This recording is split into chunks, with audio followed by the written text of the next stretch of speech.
Hey, everybody. Welcome to the Muscle Science for Women podcast. I am one of your hosts, Ashleigh Van Houten. Unfortunately, you're just getting me today because Rachel couldn't make it. And just to give you a little behind the scenes information about what's going on, we're both very busy this week, of course, working on our own businesses and, getting stuff done as lady entrepreneurs. But we're also, at the time of this recording, getting ready to meet in New York City to hang out together and have some business talks and get some work done and also celebrate my birthday. No big deal.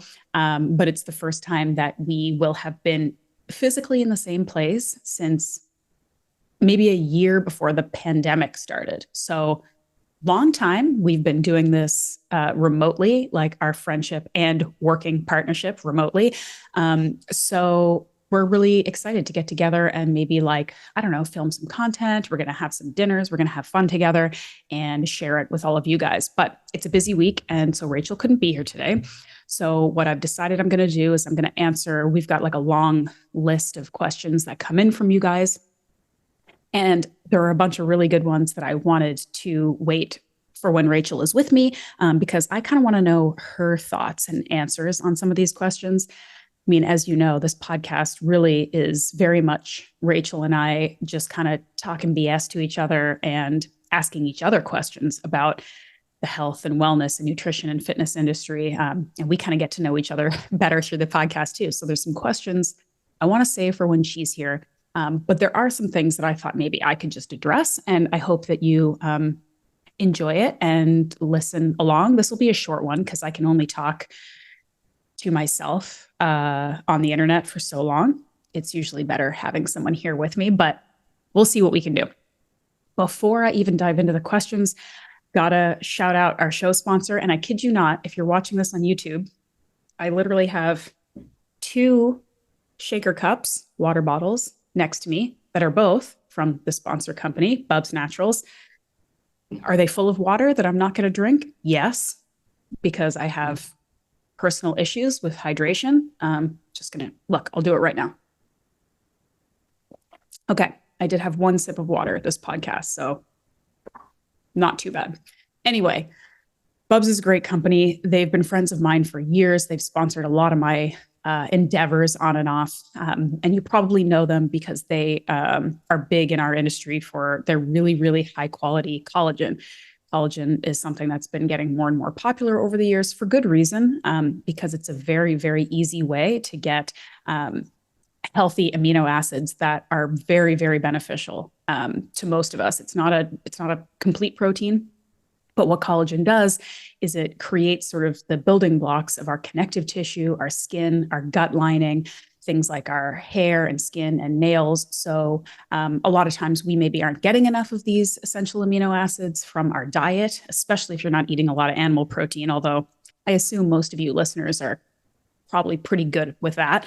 But if you're working very hard, if you're exercising a lot, if you're, over the age of 35 and just starting to think about, things like skin health and stuff like that, collagen is really great. So Bubs has collagen, which I've been using religiously for probably 7 years now. They have MCT, for those of you who are doing more of like a high fat, you like to put MCT in your coffee. And they have just recently started selling their own blend of coffee. So they've got a dark roast and a medium roast. I just got some to try. Really high quality coffee. Of course, I'm going to brew it and then put it in the fridge and put an ice cube in it because that's how I roll. Iced coffee year round. You can do it too. You don't have to. But they're coming out with a lot of new sort of coffee related products, and it's very exciting. These guys are awesome. They give 10% of their earnings to charity. So go to bubsnaturals.com. You get 20% off anytime. This isn't a special offer. If you use the code MSW20, you'll get 20% off your order. So highly recommend. These guys are awesome. Moving on to the Q&A portion of the show now. Folks, let's start with, okay, so I have 3 good ones, and I don't actually know where to start with this. Maybe I'll start with the fasting. Okay. So I had a couple people ask about fasting. One person specifically said, can you rip on people who use fasting for weight loss? Wow, that did give me a chuckle. I am not going to rip on anybody. I'm not going to rip on anybody today, um, because I don't think it's helpful. I don't want to make people feel bad or stupid for their choices. And I think one of the overarching answers to this question about fasting, is it good? Is it okay for women? Is that it's very individual. There are some women who would benefit from some forms of fasting, probably because of their very specific situation. By and large, I don't know if it's something I would recommend. And I certainly don't think it's something that most women need in order to lose fat. I also think that, like so many things in the fitness and wellness world, fasting, in a lot of cases, the concept of it, it's a question of semantics. Because do I think we should be eating every 1 to 2 hours, 24 hours a day? No. You could call eating dinner and then not eating again until breakfast. You can call that fasting. If you go 12, 13, 14 hours um, without eating, that is technically fasting. I wouldn't really consider it like a protocol. I would consider it you going to sleep and not eating for a while. And I think that's good for us to do. I think that it's very beneficial for us to have a diet that enables us to be metabolically flexible. This is something that Rachel talks about a lot too, wherein you can go longer stretches without eating and you don't get the jitters and headachy and irritable and hangry. You can accomplish this and still be eating carbs, right? So I think it's just important that, again, if you're in a well-nourished state, if you're eating nutrient-dense foods, if your other lifestyle factors are decent, like you're getting good sleep, you're exercising, all of those things, you probably are in a relatively flexible state where if you are traveling in a plane and you don't have any food for 6 hours, you're okay. Or you go somewhere and the food sucks and you'd rather not eat. Great, you know? Um, so I think that, the concept of being metabolically flexible is probably more important than fasting to most people. With that said, again, people who have maybe craving issues, maybe a lot of fat to lose, maybe just kind of trying to work on creating some better behaviors around eating, the idea of like a shortened eating window might be beneficial. It's something to explore. And I did do an interview with Cynthia Thurlow. So she is kind of a big proponent of fasting in the sort of women's wellness realm. And she wrote a book called Intermittent Fasting Transformation. And I'll put the link to that episode in the show notes. So if you are interested, if you want to check it out. Again, it's not something that I ever really think of for most of my coaching clients. It doesn't mean that it's across the board bad. But I don't think that because again, it can also sort of promote maybe some not ideal black and white obsessive sort of rules around eating, like God forbid you eat after 5 p.m. or before 11 a.m. or something. It's like you got to live your life. You got to have that flexibility where even if you prefer to eat 2 meals a day at 12 and 6, if you go on a vacation and there's a delicious breakfast, you shouldn't deprive yourself because you think your body's going to rebel or you're going to gain 10 pounds. It's just like life's too short. Right now, I wouldn't say that I'm doing any sort of form of fasting, but prior to getting pregnant, when I was eating lower carbs, I would sometimes, I don't know if I felt like it, go, 18, 20 hours before I'd eat, sort of almost as an experiment. I did a few like 1 to 3 day fasts. And again, it wasn't a big deal for me because I'm not super lean. I had body fat to work with. I had glucose in my system to work with. And it was kind of just seeing like, is my body kind of metabolically flexible and am I resilient enough to kind of do this without it totally messing up my life? But again, this was like something I do like once or twice a year, maybe, and not for fat loss purposes. It was more for just sort of like self-experimentation. And another question related to that was like, how do you feel about longer fasts, 5, 7, 10-day fasts? I personally do not see any need for that. I don't know why you would. do it. Um, I think the human body is capable of it, but again, sort of why?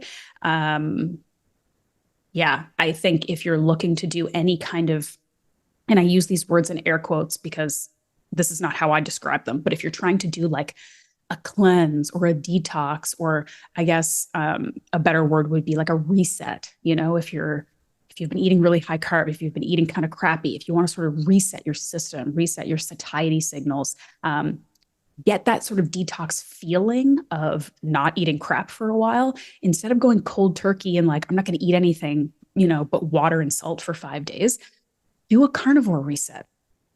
Just eat meat, just eat animal protein.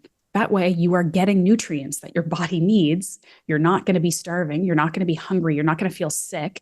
You're going to support your body's functions. You could still maybe work out, and you're still sort of maintaining your muscle mass and all of these things, but you are completely restricting carbs. You are not eating sort of any additional fat. So you are going to have that sort of reset, cleansing feeling of not all that extraneous stuff. And it's going to reset your satiety signals for sure, because it's really, really hard to eat a crap ton of meat all day, every day for a long time. So that's one thing I've done. I've done sort of like carnivore resets for like 3-5 days. It's not a fast, it's just eating one very specific nourishing thing for a while to just sort of reset your system. So that's kind of my overarching feeling about fasts. Not necessary, not horrible for everybody, but you got to use your own best judgment. You do not need to fast to have your ideal body composition. All right, fasting done. If you have more specific questions or you want us to dive deeper into this, you want to hear Rachel's take, send us a message with some specific things you want us to cover. So you can email us at Muscle Science for Women, and that's the number 4, Muscle Science for Women at gmail.com. We get all those emails and we appreciate them. Okay, this question's good. It's a big one, so I'm not going to dive into it too much, but it's from one of my clients. So she and I will be talking about this personally in our next call. The question is, what's the end point? When do you stop sort of striving for a goal, gaining, losing, recompositioning, whatever, and just maintain? When do you know you've hit the end? And I have sort of 2 big schools of thought on that. One, and I hope this doesn't scare people, of course, there's no end. You're never at the end. And that's not to say that you should never take a break and feel good and satisfied with yourself, but it's to say that until we die, we are evolving and changing and have different goals and different challenges and learn different things about our bodies and what we like and what we want. So in that sense, we're never done. We're always potentially switching things up, changing things for our personal preferences. If there's different things going on in our life, if we have different health issues or strength goals, or we move and switch gyms, or we discover jujitsu and want to do that, or whatever. So I don't think that we should be seeking an end state, a state where we're done. I think that that's kind of boring and sad. We don't want to just be done striving for things. So I would look at that in sort of like a positive way, that like, if you think of fitness as part of your life rather than a separate journey that you have to do to look good or feel good about yourself, if you incorporate fitness and wellness and that work into your life, it is a part of your life, that is never done until your life is done. So that's kind of a cool, exciting, positive way to look at fitness and learning about nutrition and strength and fitness, right? That's how I see it. On a more kind of micro specific level, in terms of if you have a fat loss goal, if you have a strength goal, if you have a body composition goal, and you're wondering, when do I call it? When is it done? I think that that's, again, a sort of a bigger question of your own mental state, your own feelings about fitness, because as we have seen in many areas of fitness and wellness that people can take it too far. People can hit a point that they thought was the end point and then keep pushing past it to their detriment, right? People who get too lean, people who overtrain, people who work too hard, people who become so obsessed with whatever their goal is that it negatively impacts their life, right? So in that respect, it is good to know when to take a break or when to stop something entirely. And I think that only you know what that is. And I think that it's important to have periods of self-reflection and periods of taking stock of what your goal is and if it's still serving you, if the things that you're doing are still serving you. It's really easy to get like mired down and very myopic about a goal and doing everything you can to achieve it and not really taking a step back out and thinking, okay, but is this still bringing me joy? Is this still improving my health, improving my life in some way? Or is it negatively impacting? And if so, do I sort of have the self-awareness and the guts to say, this isn't serving me anymore. I got to switch it up. I got to stop. I've encountered this a lot in my life. And I think that, one thing I have never really struggled with is this problem of knowing when enough is enough, because I don't have an obsessive mentality. And like another way of looking at that is to say, like, I don't have really what it takes to be elite at anything because I don't have that obsessive mentality, but it's kind of served me well because I think it does protect my mental health. I think being just okay with knowing I'm never going to be the best in the world at anything and just being cool with like trying things, getting pretty good at stuff I like, learning, moving on. And that being sort of one of the joys of my life is just trying a lot of things and experiencing things. Just being okay with not being the best, because like, let's be honest, most of us are never going to be the best in the world at anything. But if you can be better than you were yesterday at something you love, that's amazing. That's great. But when it stresses you out, when the goal stresses you out, when it's impacting your sleep or your gut health or your relationships, that's probably, those are pretty good signs that maybe you're done and maybe maintaining for a while is okay. Maybe I'm getting meta with this. Like perhaps my client, I'll talk to her later. Maybe she means very specifically, like, how do you know when a body composition goal is reached? It's like, that again is sort of up to you. These things evolve and change, and you just have to, again, I think, consistently taking stock. Like if you have I don't know, maybe people who have relationships do this too. Like every few months, maybe you sit down and have dinner together and you're like, hey, how are things going with us? Are we, listening to each other? Are we being respectful? Are we helping each other? Are we happy with how things are going? Like maybe those are the kinds of self-realizations and stopping and self-reflection kind of exercises that we should all be doing about every area of our life, right? Because it's just very easy to kind of keep going and what's comfortable. But there's nothing wrong with switching a goal when it doesn't serve you anymore, stopping it entirely. The only person who I think would think you're a failure is yourself. And that's your own sort of issue that you need to get past. I've given up lots of things when I don't like doing it anymore. It's okay.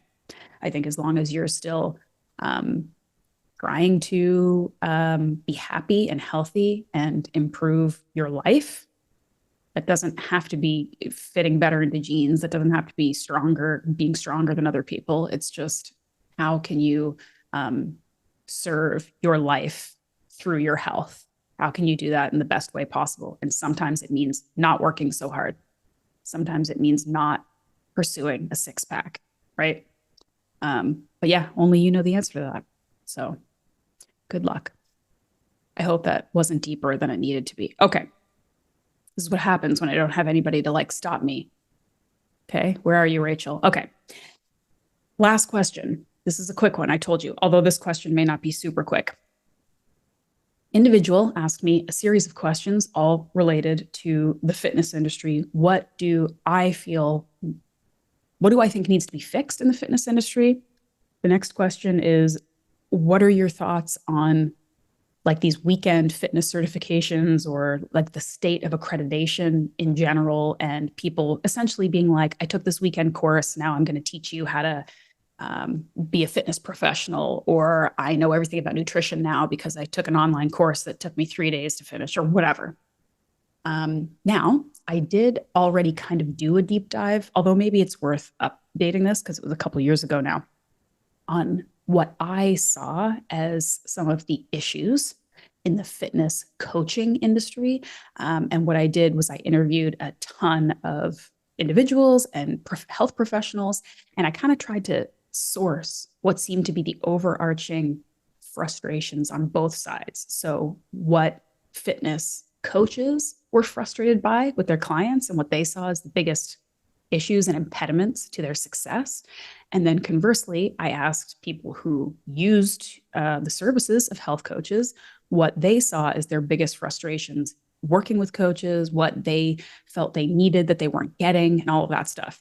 And I thought that was a really, really interesting exercise for me. And the reason I did it is because I was experiencing some burnout as a coach.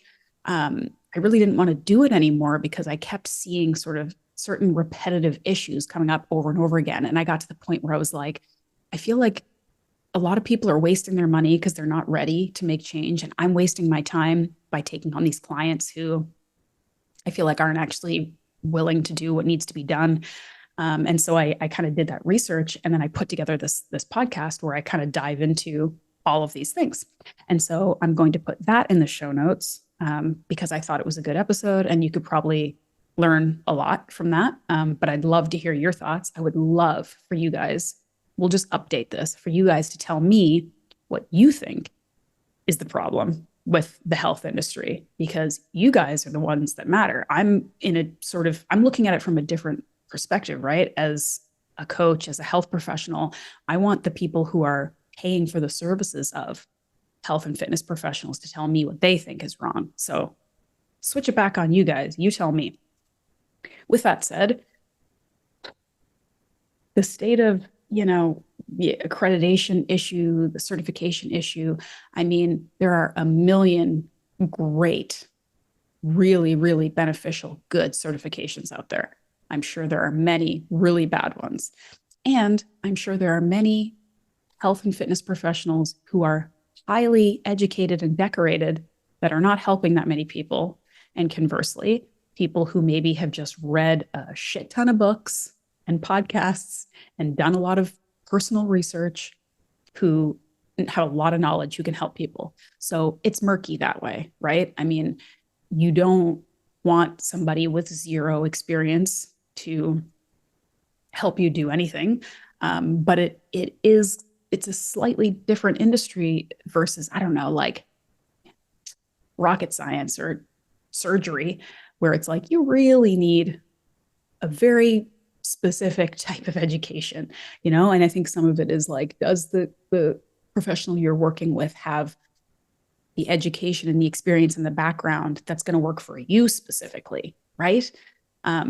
So again, I can't say that just because so-and-so only has a 1 week course and is 25, that they're automatically not going to be as valuable as somebody who is 10 years older and has a 4-year college degree in something. Do you know what I mean?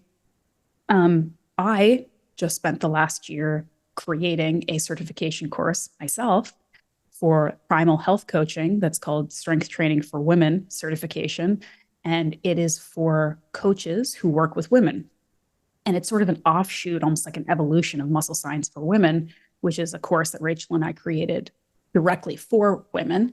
This one is taking a step back and saying, what kind of education can we give coaches, both male and female, to help them better work with their female clients? What kind of knowledge and information and specifics about female physiology and hormones and culture and all of that stuff can we give to these coaches so they can just better support women clients who historically have basically just been given the same information that their male counterparts are being given, despite the fact that we have different physiology, different goals, different cultural challenges, all that stuff. So I just put out a certification course myself, which, I don't know, you could probably do it in a week if you worked really hard. And I think it's a really good course that would help a lot of people. So again, I don't know. It's very dependent on what you as an individual need and want and require from a coach, and then going out and finding somebody who can support you the best, you know? At a certain point, and this is something I talked about in that podcast, the former podcast I was mentioning, the responsibility is ultimately on the client to engage with someone who is going to help them. And that's not to say that sometimes you make a mistake and end up with a crappy coach and that sucks. It's not like your fault that the coach is crappy, for example. However, if you are investing, you're the one going out there, finding somebody and giving them money, right? So it really is your job to do your due diligence and your research and to determine as best you can if that person is going to be the right person for you. I feel like a lot of times people just get excited and they want to throw their money at somebody who's popular, who's a big deal on social media or something, someone who looks good. Neither of those things are good indicators of whether they're going to be a good coach to you. That's just the truth. You need to ideally like get on a call with this person, try and get some references, like see, I generally find the best success is like if you get a coach that someone you know has worked with, so you can really get the lowdown. Like, what is this person actually like? What kind of information are they giving you? How did they help you or not? Were there any issues? But most coaches, if you're working one-on-one, as opposed to just like some kind of portal where they send you PDFs, if you're working one-on-one, most of them will have like an exploratory or an intake or an initial call with you, usually free of charge, where you can just get a vibe. Like, do I like talking to this person? Do I think that they're listening to me? Do they understand what my goals are? Someone like me, I'm not going to work with a plant-based coach who's going to try to get me eat more vegetables. Like that's a losing game from the beginning. You just need to do your research. So that's all I can say from my perspective is that there's a ton of incredibly knowledgeable coaches out there who want to help with a wide variety of backgrounds and experiences.